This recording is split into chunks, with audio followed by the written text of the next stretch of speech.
Good evening, my dear class 9th के students. Welcome to your favorite channel of Guru Nanak Academy and Passion Tutorials. तो students, आज एक बार मैं आपका फिर से स्वागत करता हूँ आपके इस चैनल पे। और आज का वीडियो लेक्चर हमारी क्लास 9th में बायोलॉजी में चल रही सबसे पहली यूनिट जिसका नाम है cell, the fundamental unit of life का 6th वीडियो लेक्चर है। बिल्कुल सही आपने सुना, छठा वीडियो लेक्चर। यानी इससे पहले मैं इस चैप्टर के अंदर बहुत सारी चीजें बहुत अच्छे से समझाने के लिए आपको कुल मिलाकर 5 वीडियो लेक्चर दे चुका हूं। और अगर आप में से किसी बच्चे ने वो 5 वीडियो लेक्चर नहीं देखे हैं तो मेरी आपको सजेशन है कि आप वो वीडियो लेक्चर्स एक बार जरूर देख लें, क्योंकि मैंने उनका लिंक डिस्क्रिप्शन में शेयर कर दिया है। तो सवाल आता है, सर आज आप क्या पढ़ाने जा रहे हो और आज हम ऐसा क्या सीखने जा रहे हैं जो कि बहुत इंपॉर्टेंट है।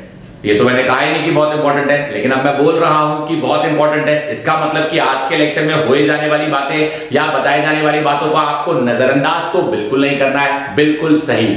सो लेट मी टेल यू, हम एक्चुअली में हमारे इस चैप्टर के आखिरी पड़ाव पे पहुंच गए हैं। एक बच्चा कहता है आखिरी पड़ाव मतलब, आपकी जानकारी के लिए बताऊंगा कि अब तक मैंने इस पूरे चैप्टर में आपको सेल के बारे में जितनी भी जानकारी दी है, अब तक इस पूरे चैप्टर में मैंने आपको सेल के बारे में जो भी ज्ञान दिया है, वो सारे ज्ञान के बाद अगर कोई चीज सबसे ज्यादा इंपॉर्टेंट है तो वो है सेल के अंदर हुए जाने वाले काम और काज। यानी काम काज मींस सेल के अंदर हुए जाने वाले फंक्शंस किस तरीके से कैरी आउट होते हैं। याद करिए, इस चैप्टर की शुरुआत में मैंने आपको सबसे पहले बेसिक हिस्ट्री और डिस्कवरी ऑफ सेल के बारे में बताया। फिर मैंने सेल के शेप और सेल के साइज के बारे में पढ़ाया। फिर हमने जाना कि हमारे पास 2 तरह के सेल्स होते हैं, एक यूकैरियोटिक सेल और एक प्रोकैरियोटिक सेल। और यूकैरियोटिक सेल और प्रोकैरियोटिक सेल के बीच में एक सबसे बड़ा डिफरेंस जानते हैं क्या था? वो यही था कि किसी भी यूकैरियोटिक सेल के पास उसकी सभी मेटाबॉलिक एक्टिविटीज मतलब जो उसकी बॉडी में यानी सेल के स्ट्रक्चर में सेल के लिए जो काम होने हैं, फॉर एग्जांपल उसका डाइजेशन, फॉर एग्जांपल उसका रेस्पिरेशन, फॉर एग्जांपल उसका ट्रांसपोर्टेशन, फॉर एग्जांपल उसका प्रोटीन सिंथेसिस, फॉर एग्जांपल उसका एनर्जी जनरेशन, फॉर एग्जांपल उसका एक्सक्रीशन, ट्रांसपोर्टेशन, XYZ, बहुत सारी चीजें जो सेल के अंदर चल रही हैं। ऐसी बहुत सारी चीजें जो हमारे शरीर में चल रही है, हमारे शरीर में चल रही है क्योंकि हमारे ऑर्गन्स चला रहे हैं, हमारे ऑर्गन्स चला रहे हैं क्योंकि हमारे टिश्यूज चला रहे हैं। लेकिन हमारे टिश्यूज चला रहे हैं क्योंकि हमारे टिश्यूज को कोई चला रहा है, और टिश्यूज को कोई अगर चला रहा है तो वो सेल चला रहा है। अब सेल को अगर कोई चला रहा है तो वो कोई तो होगा ना जो सबसे इंपॉर्टेंट है। तो ह्यूमन बॉडी काम करती है क्योंकि ह्यूमन बॉडी में ऑर्गन सिस्टम है। ऑर्गन सिस्टम इसलिए काम करता है क्योंकि ऑर्गन सिस्टम ऑर्गन से बना है, और हर एक ऑर्गन में उसका काम करने के लिए उसके पास स्पेसिफिक टिश्यूज होते हैं, और स्पेसिफिक टिश्यूज का काम करने के लिए उसके पास स्पेसिफिक सेल्स होते हैं। और हर स्पेसिफिक सेल के हर स्पेसिफिक काम को उसे कराने के लिए उसके पास कुछ मेम्ब्रेन बाउंड स्ट्रक्चर्स होते हैं जिन्हें हम कहते हैं सेल ऑर्गेनेल्स। बिल्कुल सही आपने सुना मेरे प्यारे प्यारे क्लास 9th के बच्चों। आज का वीडियो लेक्चर अगर किसी चीज पे बेस्ड है तो वो है बहुत ही इंपॉर्टेंट टॉपिक जिसे कहा जाता है सेल ऑर्गेनेल्स। और क्योंकि मैं अभी थोड़ी देर पहले यूकैरियोटिक सेल और प्रोकैरियोटिक सेल के बीच के डिफरेंस की बात कर रहा था, तो यूकैरियोटिक सेल और प्रोकैरियोटिक सेल के बीच का सबसे बड़ा डिफरेंस यही होता है कि एक यूकैरियोटिक सेल के पास cell membrane, plasma membrane, nucleus, cytoplasm के अलावा और बहुत सारी ऐसी चीजें होती हैं जो कि within the cytoplasm cell के पास रहती हैं और सेल के डिफरेंट कामकाज या डिफरेंट एक्टिविटीज को परफॉर्म करने में सेल की मदद करती हैं।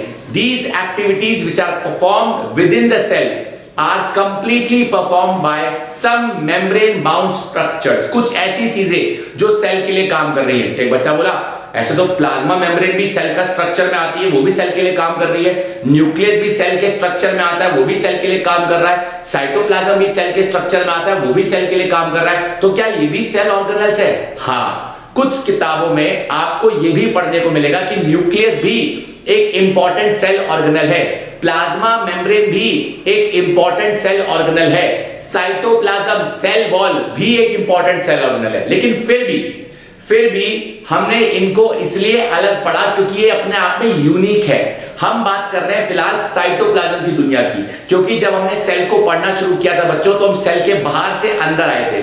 जब हमने सेल का स्ट्रक्चर पढ़ा था, एक टिपिकल सेल का स्ट्रक्चर जब हमने सबसे पहले पढ़ा था, तो एनिमल सेल की बात करूं तो एनिमल सेल को चारों तरफ से सराउंड करने वाली एक परत होती है जिसे हम कहते हैं सेल मेम्ब्रेन। तो बच्चों मेरी बात ध्यान से सुनना, इससे पहले कि मैं कोई बात बोर्ड पे लिखूं, आज शायद ही मैं लिखूंगा क्योंकि जितनी भी बातें मैं बोल रहा हूं ना, they are very important to understand. So आज का लेक्चर इज कंप्लीटली अंडरस्टैंडिंग वाला लेक्चर। जितना ज्यादा ध्यान से आप मुझे सुनोगे, काफी देर तक मुझे सुनने के बाद आपको रियलाइज होगा कि बातों बातों में मैंने आपको बहुत सारा टॉपिक कवर करा दिया। So today's lecture is basically a more of an interactive lecture between you and me, because I am going to make you understand some new things on the basis of all the previous things that we have already studied। आज हम वो सब कुछ नया पढ़ेंगे उन चीजों के बेसिस पे जो हम अब तक इस पूरे सीरीज में, इस पूरे चैप्टर में पढ़ते आए हैं। तो किसी भी सेल के आउटर मेम्ब्रेन की अगर बात की जाए, हर सेल की सुरक्षा करने के लिए उसके पास एक परत होती है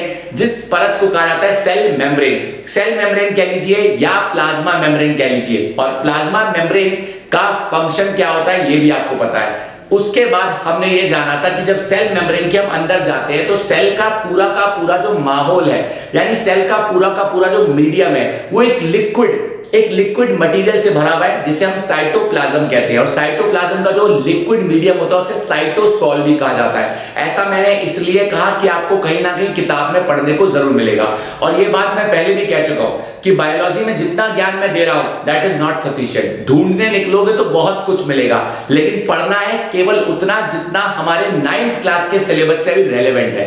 so whatever I am going to tell you in today's lecture is not just sufficient but yes very much sufficient from 9th class point of view, but not sufficient from higher classes point of view। तो आज आपको मैं अधूरा ज्ञान नहीं दूंगा, आधा ज्ञान दूंगा।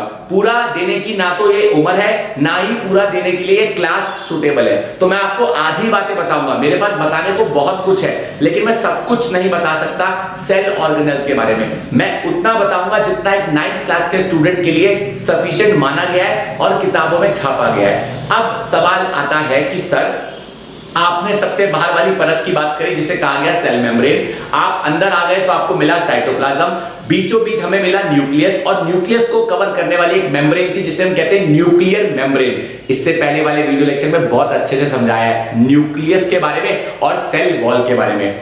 यूकैरियोटिक सेल्स की अगर मैं बात करूं, टिपिकली यूकैरियोटिक सेल्स की, तो यूकैरियोटिक सेल्स और प्रोकैरियोटिक सेल्स के बीच का सबसे बड़ा डिफरेंस यही है कि प्रोकैरियोटिक सेल्स के पास सभी मेम्ब्रेन बाउंड सेल ऑर्गेनल्स नहीं होते, कुछ होते हैं, सभी नहीं होते।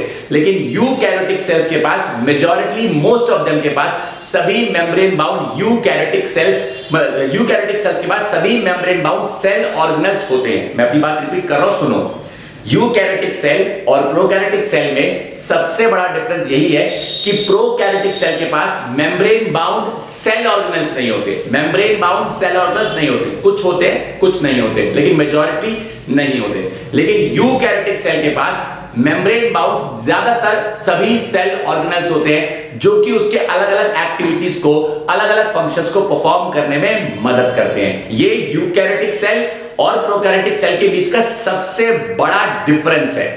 प्लांट सेल और एनिमल सेल के बीच का सबसे बड़ा डिफरेंस यह है कि प्लांट सेल के पास सेल मेम्ब्रेन के ऊपर भी एक परत होती है जिसे सेल वॉल कहा जाता है, और एनिमल सेल्स के पास नहीं होती। बाकी सब चीजें ऑलमोस्ट सेम है, बाकी सब चीजें उन दोनों के पास मौजूद हैं जो कि उनके अलग अलग फंक्शंस को परफॉर्म करने में उनकी मदद करती है। So today we are going to study about these all important cell organelles. एक बच्चा कहता है सर क्या आज के लेक्चर में आप सारे सेल ऑर्गेनल्स पढ़ा दोगे? ऑब्वियसली नहीं बच्चों, एक ही लेक्चर में मैं सारे सेल ऑर्गेनल पढ़ा के आपको कंफ्यूज नहीं करना चाहता। कोशिश करूंगा कि कम से कम 2 या 3 सेल ऑर्गेनल्स तो आज जरूर कवर करूं। तो चलिए, एक्चुअली हमारा लेक्चर शुरू हो चुका है, बस बात सिर्फ सेल ऑर्गेनल्स की होनी बाकी थी। तो सीधा मैं मुद्दे की बात करता हूं। हमारा जो आज का वीडियो है वो वीडियो लेक्चर नंबर 6 है, और हम लोग बात करने जा रहे हैं इंपॉर्टेंट सेल ऑर्गेनल्स के बारे में। हम लोग बात करने जा रहे हैं इंपॉर्टेंट सेल ऑर्गेनल्स के बारे में। सेल ऑर्गेनल्स क्या चीज है? What are cell organelles? These cell organelles are important membrane bound। membrane bound मतलब कि इनकी अपनी सुरक्षा के लिए इनके ऊपर एक सुरक्षा कवच होता है। These are membrane bound structures, मतलब कुछ ऐसे structures। फॉर एग्जाम्पल अगर सपोज कीजिए मैंने कोई भी एक टिपिकल सेल बनाया, अगर मैं एक टिपिकल सेल बनाता हूं तो सबसे पहले आपको पता होना चाहिए कि इस टिपिकल सेल की सुरक्षा करने के लिए इस टिपिकल सेल के चारों तरफ एक परत होती है, एक परत होती है। अगर ये एनिमल सेल है तो इस परत को कहा जाएगा सेल मेम्ब्रेन। अगर ये एनिमल सेल की जगह प्लांट सेल होता तो इसके ऊपर एक और परत होती जिसे कहा जाता है सेल वॉल। बिल्कुल सही आप सुन रहे हो और चीजों को समझ रहे हो। यानी सेल मेम्ब्रेन के ऊपर भी एक परत होती है जो कि प्लांट की फर्दर सुरक्षा करती है और वो सिर्फ प्लांट सेल्स में ही मौजूद होती है, एनिमल सेल्स पे मौजूद नहीं होती। इस परत को हम कहते हैं सेल वॉल। तो मेरे प्यारे प्यारे बच्चों, जो बाहर वाली परत है, ये वाली परत हमारी सेल वॉल है। और सेल वॉल के अंदर की अगर मैं बात करूं तो ये वाली जो परत है ये हमारी सेल मेम्ब्रेन है। इसे आप सेल मेम्ब्रेन कह लीजिए या फिर मेरे प्यारे प्यारे बच्चों इसे आप प्लाज्मा मेम्ब्रेन कह लीजिए या फिर आप इसे प्लाज्मा मेम्ब्रेन कह लीजिए। और इस सेल के अंदर सबसे इंपॉर्टेंट स्ट्रक्चर अगर कोई है तो वो है न्यूक्लियस। और न्यूक्लियस की सुरक्षा करने के लिए भी न्यूक्लियस के पास एक परत है और उस परत को हम कहते हैं न्यूक्लियर मेम्ब्रेन। ऐसा लग रहा है ना कि मैं सारी चीजें रिवाइज कराता जा रहा हूं, एक्चुअली में क्योंकि चैप्टर की खात्मे की ओर आ चुका हूं। अब ऑलमोस्ट चैप्टर खत्म हो रहा है, इसलिए मैंने कहा था कि जितनी भी बातें मैं बताऊंगा वो सारी बातें उन बातों पे बेस्ड होंगी जो मैं बता चुका हूं। यही वजह है कि आपको अभी मेरी सारी बातें वो सुनाई दे रही हैं जो मैं ऑलरेडी पढ़ा चुका हूं। लेकिन ये बातें मेरे लिए दोहराना इसलिए जरूरी है कि नया जो मैं बताऊंगा वो आपको फट से समझ आ जाएगा, फट से। और आप अच्छी तरह जानते हो कि इसके अंदर क्रोमैटिन नेटवर्क होता है, आप अच्छी तरह जानते हो कि इसके अंदर क्रोमैटिन नेटवर्क होता है। इस पूरे स्ट्रक्चर को न्यूक्लियस कहते हैं। यानी न्यूक्लियस के अंदर एक मटेरियल होता है जिसे हम कहते हैं न्यूक्लियोप्लाज्म, कहते हैं न्यूक्लियोप्लाज्म। और न्यूक्लियस के अंदर जो हमारे पास ये आपका मटेरियल है, इस मटेरियल को कहा जाता है क्रोमैटिन मटेरियल, कहा जाता है क्रोमैटिन मटेरियल। और जो सेल के अंदर की पूरी खाली जगह है, यानी सेल के अंदर की ये पूरी खाली जगह, इस पूरी खाली जगह पे वो मटेरियल, वो लिक्विड मटेरियल मौजूद है। जिस लिक्विड मटेरियल को हम कहते हैं साइटोप्लाज्म। अब इस साइटोप्लाज्म में मौजूद है सेल ऑर्गेनल्स, इस साइटोप्लाज्म में मौजूद है सेल ऑर्गेनल्स। अब साइटोप्लाज्म में जो सेल ऑर्गेनल्स मौजूद है वो सेल ऑर्गेनल्स कौन से हैं वो आज मैं शुरू कर रहा हूं। सबसे पहला सेल ऑर्गेनल जिसे हम कहते हैं एंडोप्लाज्मिक रेटिकुलम। मेरे प्यारे प्यारे क्लास 9th के बच्चों, इसे हम कहते हैं एंडोप्लाज्मिक रेटिकुलम। अब सवाल ये आता है कि ये एंडोप्लाज्मिक रेटिकुलम होता क्या है। मैं आपको बताना चाहूंगा एंडोप्लाज्मिक रेटिकुलम ठीक हमारे उस ढांचे की तरह है जिस ढांचे को हम किसी भी घर को बनाने से पहले तैयार करते हैं। एक बच्चा बोला मतलब मैं समझा नहीं, हिंदी में बात करूं। अभी तो मैं बहुत देर से हिंदी में ही बात कर रहा हूं, लेकिन थोड़ा सा और सिंपल भाषा में आता हूं। आपने कभी किसी घर को बनते हुए देखा है? बिल्कुल बनते हुए देखा होगा। जब कभी घर बनता है तो आपने अक्सर नोटिस किया होगा घर बनाने के लिए इस तरह से एक लेंटर डलता है, इस तरह से पूरा एक लोहे का जाल डलता है, इस तरह से पूरा लोहे का जाल डलता है। ये पिलर होते हैं, ये देखा होगा आपने। घर जब बनता है तो ये जो पूरा का पूरा एक जाल है, इसे हिंदी में कहते हैं ढांचा, इसे हिंदी में कहते हैं ढांचा, इसे हिंदी में कहते हैं ढांचा। और इंग्लिश में कहते हैं इसे फ्रेमवर्क, इंग्लिश में कहते हैं इसे फ्रेमवर्क। एक छोटा सा एग्जांपल और देता हूं। दशहरे पे रावण तो आपने फटते हुए देखा होगा। रावण जब फटता है तो फटने के बाद उसका जो ढांचा है, लकड़ी का जो ढांचा होता है जिसके ऊपर उसकी पूरी परत चढ़ाई होती है, वो सबसे लास्ट में गिरता है। हर चीज को अगर हमें कहीं पे स्टेबलाइज करना है, अरे हम हमारे शरीर की बात कर लेते हैं, क्या हम इंसानों के शरीर में हड्डियों का ढांचा नहीं है? इमेजिन करो अगर हमारी बॉडी में स्केलेटन नहीं होता, स्केलेटन मतलब कि हड्डियों का ढांचा नहीं होता, तो क्या आप मैं जिस तरह से हमारी बॉडी को स्ट्रॉन्ग बना के, हमारी बॉडी को स्टिफ बना के, हमारी बॉडी को मजबूत बना के खड़े हो सकते हैं, दौड़ सकते हैं, बैठ सकते हैं, उठ सकते हैं, अलग अलग एक्टिविटीज कर सकते हैं, हमारी बॉडी का एक स्पेसिफिक शेप साइज मेंटेन कर सकते हैं। किसकी मदद से? हमारे पास एक ढांचा है जिसकी वजह से हमारा पूरा स्ट्रक्चर मेंटेन रहता है। तो वो ढांचा हमारे शरीर में स्केलेटन कहलाता है। ढांचे को हिंदी में ढांचा कहते हैं, इंग्लिश में उसे फ्रेमवर्क कहते हैं। अब सवाल आता है सर आपकी इन बातों का एंडोप्लाज्मिक रेटिकुलम से क्या लेना देना? मेरी इन बातों का एंडोप्लाज्मिक रेटिकुलम से लेना देना है। अब मैं इससे पहले कि आपको अपनी बात क्लैरिफाई करूं, एक छोटी सी बात बताना चाहता हूं। कोई भी 9th क्लास का स्टूडेंट अगर मेरा ये वीडियो देख रहा है और उसके पास इस समय अगर एनसीईआरटी मौजूद हो तो बहुत अच्छी बात है, और अगर नहीं मौजूद हो तो मेरी आपको सजेशन है कि वीडियो पॉज करो, आप एनसीईआरटी उठाओ और अपने सामने एनसीईआरटी की किताब खोलो। जैसे जैसे मैं कुछ बातें बताता जाऊं आप नोटिस करोगे कि मेरी कुछ बातें आपको एनसीईआरटी में लिखी हुई मिलेंगी। सारी बातें लिखी हुई मिले जरूरी नहीं है, क्योंकि हो सकता है कि मैं आपको कुछ एक्स्ट्रा बता दूं, हो सकता है कि मैं आपको कुछ कम बता दूं, लेकिन घबराने वाली बात नहीं है। जितना भी ज्ञान दूंगा उससे आपको चीजों का मतलब समझ आ जाएगा, और जब आपको चीजों का मतलब समझ आ जाएगा तो किताब में लिखी हुई वो बात जिसका जिक्र मैंने नहीं की या मैंने नहीं किया, आपको वो भी समझ आ जाएगी। तो इसलिए मेरी सजेशन है कि जो भी आप मुझसे सुनते जाओ उसे किताब में देखते जाना। जब मुझसे सुनने के बाद आप चीजों को किताब में देखोगे तो आपको यकीन होगा कि हाँ यार, ये टॉपिक तो वाकई में खत्म हो गया। तो हमारी क्लास 9th की बायोलॉजी के सेल ऑर्गेनल के टॉपिक में सबसे पहला सेल ऑर्गेनल जो पढ़ा जाता है उसे हम कहते हैं एंडोप्लाज्मिक रेटिकुलम। और मैंने मतलब के लिए आपको समझाया कि एंडोप्लाज्मिक रेटिकुलम क्या होता है। मतलब के लिए मैंने ये एग्जांपल दिया। तो आपकी जानकारी के लिए बताना चाहूंगा कि endoplasmic reticulum forms the entire framework of the structure of cell, यानी हमारे पूरे सेल का एक ढांचा बनाता है। एक बच्चा बोला किस तरीके से? Nice question. एंडोप्लाज्मिक रेटिकुलम में लॉन्ग ट्यूब्यूल्स होते हैं। ट्यूब्यूल्स मतलब tube like structures. Tube like structures इस तरह से होते हैं कि उन ट्यूब्स के थ्रू अलग अलग चीजों का ट्रांसपोर्टेशन भी हो सकता है। यानी कहीं ना कहीं एंडोप्लाज्मिक रेटिकुलम एक ऐसा सेल ऑर्गेनल है जो कि सेल के लिए ढांचा बना रहा है। तो एक बच्चा कहता है अगर सेल के लिए ढांचा बना रहा है तो पहला फंक्शन क्या हम कह सकते हैं? It provides mechanical support. Yes, अगर कोई चीज ढांचा बनाएगी तो क्या उससे सपोर्ट नहीं मिलेगा? बिल्कुल मिलेगा। यही वजह है मेरे प्यारे प्यारे क्लास 9th के बच्चों की एंडोप्लाज्मिक रेटिकुलम का पहला पॉइंट अगर आप ये लिख कर आते हैं that it is a cell organelle which forms a continuous framework of the entire structure of cell, then दूसरा पॉइंट ये है कि as a result of which it provides mechanical support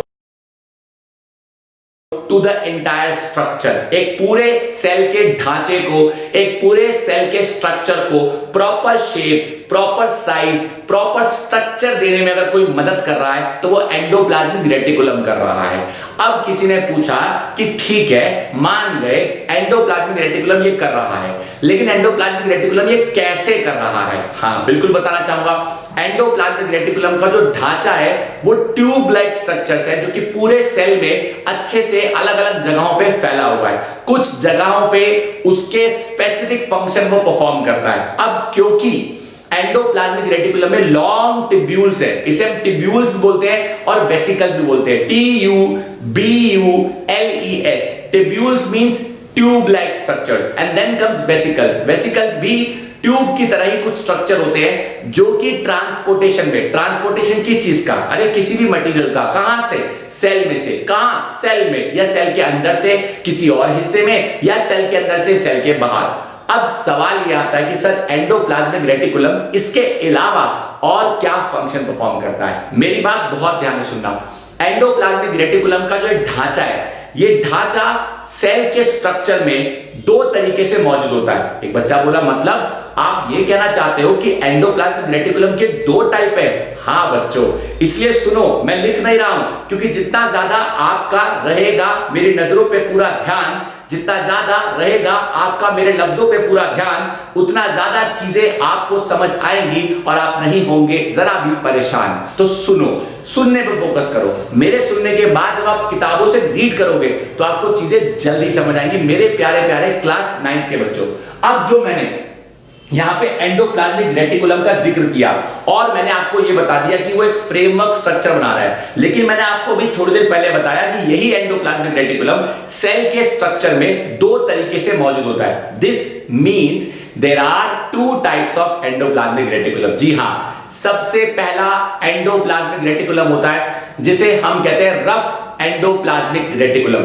rough endoplasmic reticulum cell में थोड़ा सा deeply placed है। Deeply placed मतलब गहराई में, बहुत ज्यादा ऊपर नहीं है, गहराई में है। और आपको बताना चाहूंगा कि एंडोप्लाज्मिक रेटिकुलम को आप नेकेड आई से तो बिल्कुल नहीं देख सकते, एक नॉर्मल माइक्रोस्कोप से भी आसानी से तो नहीं दिखेगा।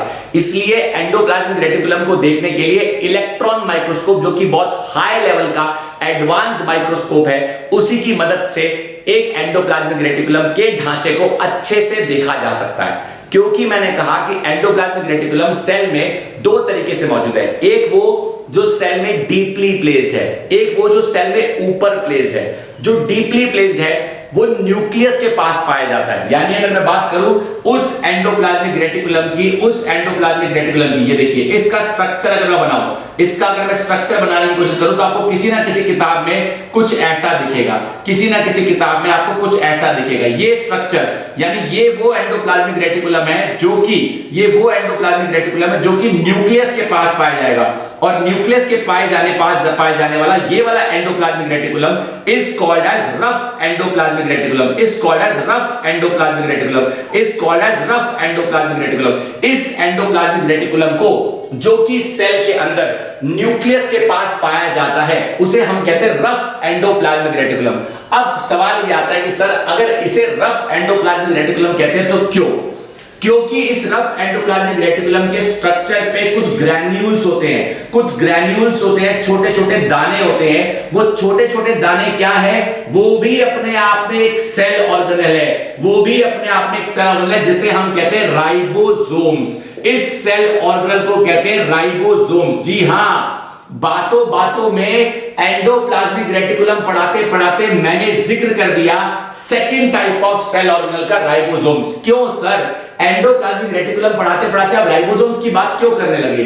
यार एंडोप्लाज्मिक रेटिकुलम पढ़ाते मैं राइबोसोम्स की बात इसलिए करने लगा क्योंकि राइबोसोम कोई अलग से दिखाई देने वाला सेल ऑर्गेनेल नहीं है। राइबोसोम एक्चुअली में एंडोप्लाज्मिक रेटिकुलम पे ही पाया जाता है। और सवाल ये आता है कि अगर राइबोसोम एंडोप्लाज्मिक रेटिकुलम पे पाया जाता है तो फिर राइबोसोम क्या काम करता है और एंडोप्लाज्मिक रेटिकुलम क्या काम करता है? सुनो भाई, एंडोप्लाज्मिक रेटिकुलम के बहुत सारे काम हैं, लेकिन जिस एंडोप्लाज्मिक रेटिकुलम के स्ट्रक्चर पे राइबोसोम्स पाए जाते हैं, राइबोसोम्स क्या है? Ribosomes are nothing but small granule structure. Granules का मतलब होता है दानेदार स्ट्रक्चर। स्मॉल ग्रैन्यूल्स, दानेदार स्ट्रक्चर दैट आर रिस्पॉन्सिबल। मेरे प्यारे क्लास 9th के बच्चों, ये बात बहुत इंपॉर्टेंट है आपके लिए समझना और जानना। That are responsible for protein synthesis. बिल्कुल सही आपने सुना। यानी रफ एंडोप्लाज्मिक रेटिकुलम की वो वैरायटी है, रफ एंडोप्लाज्मिक रेटिकुलम। मैं बता रहा हूं, सुनो ध्यान से। एंडोप्लाज्मिक रेटिकुलम दो प्रकार का, एक जिसे कहा जाएगा रफ एंडोप्लाज्मिक रेटिकुलम, एक जिसे कहा जाएगा smooth endoplasmic reticulum. Rough endoplasmic reticulum वो जिसपे ग्रैन्यूल्स है, राइबोसोम्स है। बड़ी क्लासेस में आप पढ़ोगे राइबोसोम्स के भी प्रकार होते हैं, 9th क्लास में आप नहीं पढ़ोगे, लेकिन फंक्शन आपको पता होना चाहिए। Ribosomes are the sites means location. किस चीज की? आर द साइट और the location for the synthesis of protein inside the cell. यानी सेल की मदद के लिए जहां प्रोटीन सिंथेसिस होता है वो कहां होता है? राइबोसोम्स पे होता है। आपको एक चीज और बताना चाहूंगा कि प्रोटीन के अलावा कुछ और इंपॉर्टेंट चीजें सेल के काम आने वाली, अगर कोई चीज सेल की मदद कर रहा है बनाने में, मैं दोबारा बोल रहा हूं, सुनना, प्रोटीन सिंथेसिस के अलावा और बहुत सारी चीजें जो कि सेल की मदद के लिए बनाने में अगर कोई काम करता है तो वो एंडोप्लाज्मिक रेटिकुलम ही करता है। दिस मींस आप ये कहना चाहते हो सर कि endoplasmic reticulum plays a very important role in the synthesis of proteins with the help of ribosomes, and apart from the synthesis of protein it also plays a very important role in some other specialized structures, in forming those structures which may be of some use for different functions inside the cell। This phenomena is also called as membrane biogenesis. Membrane biogenesis में membrane means परत, bio means living और genesis मतलब बनाना। तो परत वाली कोई भी चीज जो सेल के काम आ सकती है, वो सेल में बनाने का अगर कोई कर रहा है काम, तो जो सेल ऑर्गेनल करता है ये काम, उस सेल ऑर्गेनल का एंडोप्लाज्मिक रेटिकुलम है नाम। सुनो ध्यान से, दोबारा से बता रहा हूं। Endoplasmic reticulum plays a very very important role in one more important function called as membrane biogenesis. Membrane biogenesis. जो बच्चे मेरी बातों को सुनने के साथ साथ एनसीईआरटी खोले बैठे हैं या कोई भी किताब खोले बैठे हैं, उन्हें मेरी बात एनसीईआरटी में भी पढ़ने को मिल जाएगी। 2 मार्क्स में डेफिनेशन एग्जाम में अवश्य आती है, जिसे कहा जाता है मेम्ब्रेन बायोजेनेसिस। तो what is membrane biogenesis? It is a process or it is a phenomena of the formation of certain complex molecules or structures or membrane bound structures inside the cell, which may be of some use to cell or for various functions. Such structures whenever are formed with the help of endoplasmic reticulum, and this process or this phenomena is called as membrane biogenesis. Membrane biogenesis एक ऐसा function है जो कि आपके लिए समझना आपको जरूरी है कि मेम्ब्रेन बायोजेनेसिस जो है वो किस तरीके से कैरी आउट किया जाता है। आई होप आपको चीजें समझ आ रही है मेरे प्यारे प्यारे क्लास 9 के बच्चों। इसलिए चीजों को देखो, घूरो, समझो। अब सवाल ये आता है कि सर, अगर मेम्ब्रेन बायोजेनेसिस में रफ एंडोप्लाज्मिक रेटिकुलम या एंडोप्लाज्मिक रेटिकुलम कह लीजिए काम कर रहा है या मदद दे रहा है, तो वो रफ इसलिए है क्योंकि आपने कहा कि उस पे छोटे छोटे दानेदार स्ट्रक्चर है। क्योंकि इस पे दानेदार स्ट्रक्चर है इसलिए उस पे रफ एंडोप्लाज्मिक रेटिकुलम का नाम आया, क्योंकि उसका स्ट्रक्चर रफ हो गया। राइबोसोम्स प्रोटीन सिंथेसिस में काम कर रहे हैं, ये भी मैंने आपको बता दिया।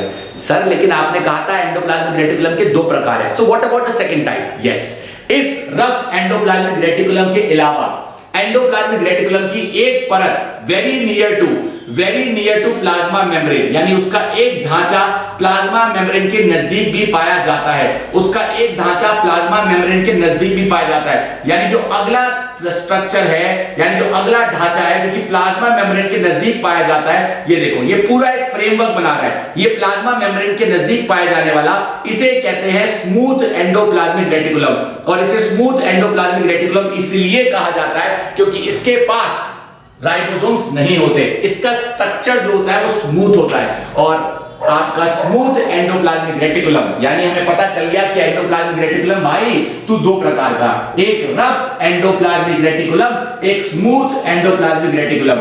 रफ एंडोप्लाज्मिक रेटिकुलम वो जिसके पास राइबोसोम्स है, स्मूथ एंडोप्लाज्मिक रेटिकुलम वो जिसके पास राइबोसोम्स नहीं है, जिसके पास राइबोसोम्स नहीं है। और smooth endoplasmic reticulum is not involved in the synthesis of protein, rather it is involved in the synthesis of lipids and steroids. So lipids and steroids, lipids means fatty molecules, proteins means energy molecules, आप अच्छी तरह जानते हो। तो एक cell को उसके बहुत सारे काम काज में प्रोटीन भी चाहिए, लिपिड्स भी चाहिए, फैट्स भी चाहिए, एनर्जी भी चाहिए। तो प्रोटीन कहां से आ रहा है?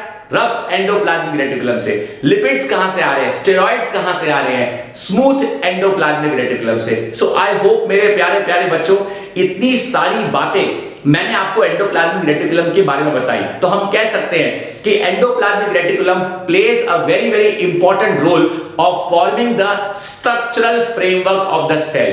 It also plays a very very important role in the synthesis of proteins and lipids with the help of rough endoplasmic reticulum and smooth endoplasmic reticulum. Third, it plays a very very important role in giving rise to some membrane bound structures and forming them inside the cell, which can be of some use to cell for performing different functions, and this process is called as membrane biogenesis. Fourth, it plays a very very important role in the transportation of various materials from inside the cell, from one part of the cell to other part of the cell. And the fifth important structure, that it forms the structural framework, and that is why it provides the mechanical support to the cell. I hope मेरे प्यारे प्यारे बच्चों, आपको मेरे द्वारा endoplasmic reticulum की बताई हुई ये सारी बातें समझ आई होंगी। एक बच्चा कहता है सर एंडोप्लाज्मिक रेटिकुलम छोड़ो, आपने तो बातों बातों में राइबोसोम्स भी पढ़ा दिया। जी हाँ, राइबोसोम्स के बारे में हमें बहुत ज्यादा नहीं पढ़ना। एक छोटा सा मामूली सा सेल ऑर्गेनल है जो कि प्रोटीन सिंथेसिस में काम करता है और किस सेल के काम आता है, तो आपको पता होना चाहिए। और बताना चाहूंगा, एंडोप्लाज्मिक रेटिकुलम ऑलमोस्ट सभी यूकैरियोटिक सेल्स में पाया जाता है। सभी प्रोकैरियोटिक सेल्स में एंडोप्लाज्मिक रेटिकुलम नहीं पाया जाता। एक आधा में कहीं मिल जाए तो बात अलग है, लेकिन नहीं मिलता। यूकैरियोटिक सेल्स में, सभी यूकैरियोटिक सेल्स के पास एंडोप्लाज्मिक रेटिकुलम होता है। सो आई होप मेरे प्यारे प्यारे क्लास 9th के बच्चों, what ever information I have given you, मैंने आपको दिया है जितना भी ज्ञान, आपको समझ आ रही है।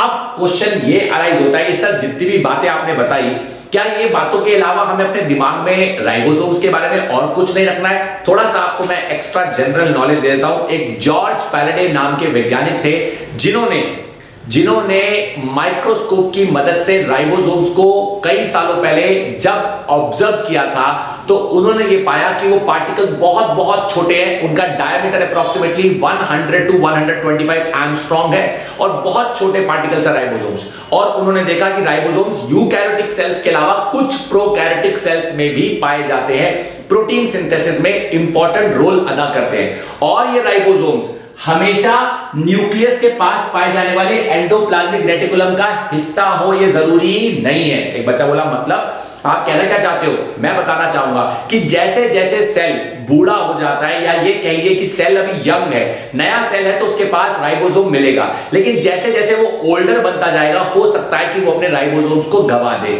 और कोई भी एंडोप्लाज्मिक रेटिकुलम के पास जब राइबोसोम नहीं होगा तो उसके फंक्शंस में कुछ ना कुछ चेंज आएगा। क्योंकि मैंने जॉर्ज पैराडे नाम के वैज्ञानिक का जिक्र किया, जो शायद आपको किसी किताब में मिल भी जाए और शायद आपको ना भी मिले।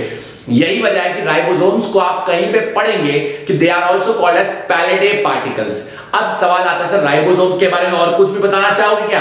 नहीं, मैं पहले ही कह चुका हूं, छोटा सा मामूली सा सेल ऑर्गेनेल है, इसके बारे में ज्यादा नहीं जानेंगे। हायर क्लासेस में आप टाइप्स ऑफ राइबोसोम भी पढ़ते हैं, जिनको क्लासिफाई किया जाता है अलग अलग बेसिस पे, 70S, 40S, 60S। ये क्या होता है अभी जानने की जरूरत नहीं है, इग्नोर करो। Now we move to the third important cell organelle। एक बच्चा कहता है थर्ड क्यों? दो कौन से बता दिया आपने? एंडोप्लाज्मिक रेटिकुलम पहला और राइबोसोम्स दूसरा। तो हमारा पहला सेल ऑर्गेनेल एंडोप्लाज्मिक रेटिकुलम, हमारा दूसरा सेल ऑर्गेनेल राइबोसोम्स। अब हम बात करने जा रहे हैं हमारे तीसरे सेल ऑर्गेनेल की, जिसे हम कहते हैं गोल्गी अपैरेचस। बिल्कुल सही आपने सुना मेरे प्यारे प्यारे बच्चों, तीसरा सेल ऑर्गेनेल जिसे हम कहते हैं गोल्गी अपैरेचस। एक बच्चा कहता है गोल्गी अपैरेचस, ये क्या कोई मशीन है जो उसका नाम अपैरेचस रख दिया? नहीं, मैं ये तो नहीं कह रहा हूं कि ये मशीन है, लेकिन किसी भी सेल में पाए जाने वाला सबसे इंपॉर्टेंट सेल ऑर्गेनेल है। गोल्गी अपैरेचस एक ऐसा सेल ऑर्गेनेल है जो सभी यूकैरियोटिक सेल्स में पाया जाता है, प्रोकैरियोटिक सेल्स में बिल्कुल नहीं पाया जाता, लेकिन सभी यूकैरियोटिक सेल्स में से भी कुछ ऐसे सेल्स हैं जिनमें ये नहीं पाया जाता। एक बच्चा बोला जैसे कि हमारे रेड ब्लड सेल्स और मैमल्स में स्पर्म सेल्स जो होते हैं, रेड ब्लड सेल्स में और स्पर्म सेल्स में गोल्गी अपैरेचस नहीं पाया जाता। सवाल आता है सर गोल्गी अपैरेचस का नाम गोल्गी अपैरेचस ही क्यों रखा? ये सेल ऑर्गेनेल 1898 में कैमिलो गोल्गी नाम के वैज्ञानिक के द्वारा, हाँ नाम दोबारा सुन लो ताकि आप जहां भी किताब में पढ़ रहे हो आपको मेरी बात से चीजों को कोरिलेट करने में हो आसानी, और जब आपको होगी आसानी तब आपको नहीं होगी कोई परेशानी। यही है मेरा मकसद जो मुझे करना है पूरा। सवाल आता है कि सर आपने कहा कि 1898 में इलेक्ट्रॉन माइक्रोस्कोप में इस पर्टिकुलर सेल ऑर्गेनेल की डिस्कवरी की गई कैमिलो गोल्गी के द्वारा, यही वजह है कि इसका नाम क्या रखा गया?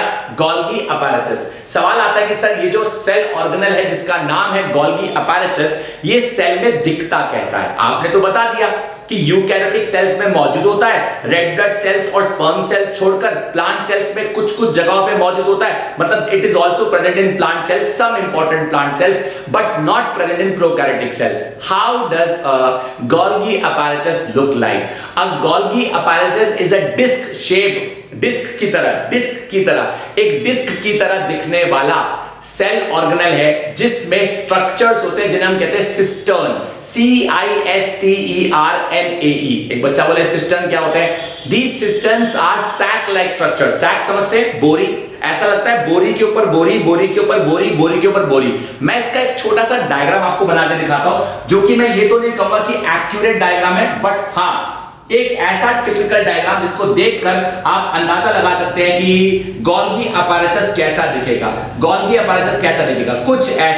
कुछ ऐसा गोल्गी अपैरेचस दिखता है, कुछ इस तरह से दिखने वाला सेल ऑर्गन होता है। और इसी गोल्गी अपैरेचस में से निकलते हैं छोटे छोटे ट्यूब लाइक स्ट्रक्चर, जिनको हम टिब्यूल्स कहते हैं। और गोल्गी अपैरेचस का ये जो सैक लाइक स्ट्रक्चर है, इस सैक लाइक स्ट्रक्चर को कहा जाता है सिस्टर्न। सवाल आता है सर गोल्गी अपैरेचस करता क्या है? Nice question. पहले मैं आपको बताता हूं कि गोल्गी अपैरेचस बनता कैसे है। जो एंडोप्लाज्मिक रेटिकुलम या कुछ एंडोप्लाज्मिक रेटिकुलम अपना रफ एंडोप्लाज्मिक रेटिकुलम की बात कर रहा हूं, जो एंडोप्लाज्मिक रेटिकुलम अपना राइबोसोम्स गवा देते हैं, मतलब कि वो रफ एंडोप्लाज्मिक रेटिकुलम जो रफ इसलिए कहला रहा था क्योंकि उसके पास राइबोसोम्स थे।